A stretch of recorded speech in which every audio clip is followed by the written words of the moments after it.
अच्छा गलती है, देखते हैं। चलिए, प्रवासन, प्रवास और विस्थापित हो जाना विस्थापन। जब लोग एक स्थान से दूसरे स्थान पर जाते हैं तो जिस स्थान से वे जाते हैं उसे उद्गम स्थान, और जिस स्थान पे वे जाते हैं उसे गंतव्य स्थान कहा जाता है। ये जानते हैं, उद्गम जहां से चला, जहां पर गया, गंतव्य हो गया।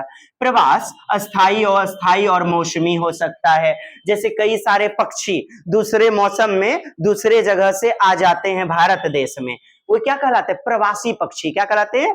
प्रवासी। मौसमी पक्षी कहलाते हैं, अर्थात प्रवास। या तो अस्थायी रूप से रह जाएगा या अस्थायी रूप से।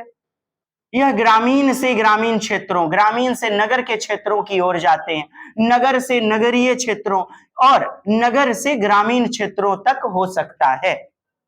विस्थापन, डिस्प्लेसमेंट, मानव जनसंख्या के संदर्भ में विस्थापन का अर्थ है बड़ी संख्या में लोगों का अपने घरों से विस्थापित हो जाना। जरूर ललका हर दिन का पियर का बैग टांगले जो है हैप्पी दिवाली मनवाने जा रहा होगा समसम कॉलेज से। हाँ, मार बुलेट से एकदम, ये हमारा रंग कोई नहीं है, देखेबे नहीं करेगा जेब में नोट कत्ते है नहीं, बुलेट का बाबू रो पैसा से खरीदा होगा ना। हम एक के सवाल पूछता हूं बार बार, रे चट्टा नोट है? हाँ सर जी खूबे है।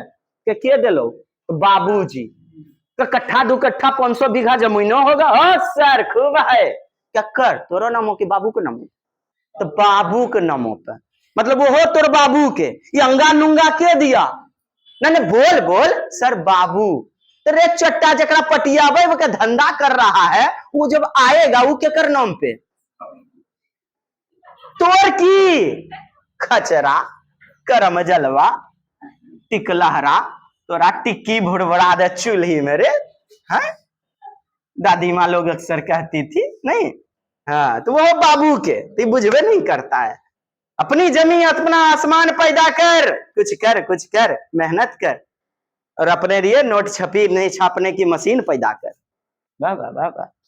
चलिए देखिए, अपने घरों से विस्थापित हो जाते, एक जगह रह रहे थे, वहां नदी तालाब बांध बन रहा है, तो वहां से सरकार उसको दूसरे जगह जमीन दे करके क्या कर देती है? विस्थापित करती है। यानी दूसरों की मर्जी से हम आ रहे हैं, क्या कहलाएगा? और खुद की मर्जी से आ रहे हैं, प्रवास कहलाएगा, प्रवासन। समझ में आई बात? अंतर ये दोनों ही सीटेट में विकल्पों में दे देता है ऑप्शन, बड़ी दिमाग की बत्ती जलती है। तो वहां अंग्रेजी देख लीजिएगा, डिस्प्लेस हो जाना और माइग्रेट हो जाना।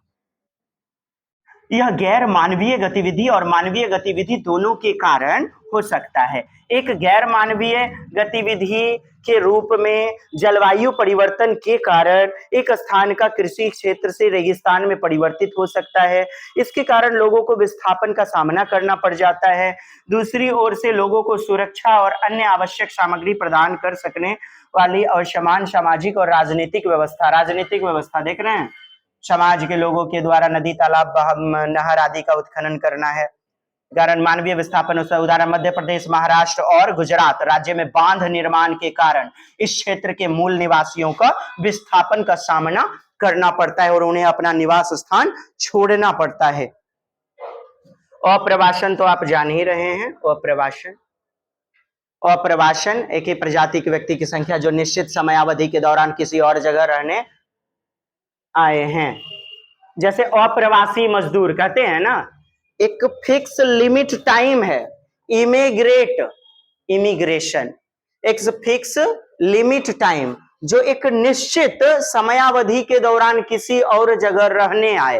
भारत का व्यक्ति दूसरे जगह रहने आया तो अप्रवासी। बाह्य प्रवास, चलिए हटाइए इसको, बाह्य प्रवास, आंतरिक प्रवास, यहां से प्रश्न आपके नहीं होते हैं। बस इतनी बातें रहने दी जाए। और आपका बहुत बहुत इंपॉर्टेंट रेड डाटा बुक, ये भी हम लोग को देखना है। ठीक, आपसे प्रश्न काफी भयंकर आते हैं। चलिए नेक्स्ट वीडियो में देखते हैं।